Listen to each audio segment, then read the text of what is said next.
Warahmatullahi wabarakatuh. Good morning, respected principal, teachers, and my dear friends. My name is Saima Parveen, studying in class 3rd. Wish to give a speech on the Republic Day celebration. On this occasion of Republic Day, I would like to thank my class teacher for giving me an opportunity to speak about the Republic Day. Today we all are getting hard to celebrate the Republic Day of our nation on 26 January 1950. Our country got its constitution. We got our independence on 15 August 1947. But before 26 January 1950, we were following the law and rules set by the British since 26 January 1950.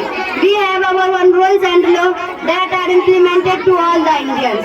The constitution we have today has come into existence after many debates and amendments. On 26 November 1949, the adopting committee of constitution was formed and Dr. Bhimrao Ambedkar committee of constitution was appointed as the chairperson of the committee.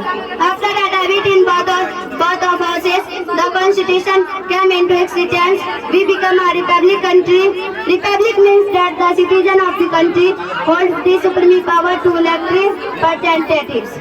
Constitution gives all of us the same right despite any difference of religion, color or language. A grand celebration of Republic Day is held in the capital of India, Delhi. On this day, ceremonial parades take place at the Rajpath in presence of President. The celebration starts at the gates of Rashtrapat Bhavan.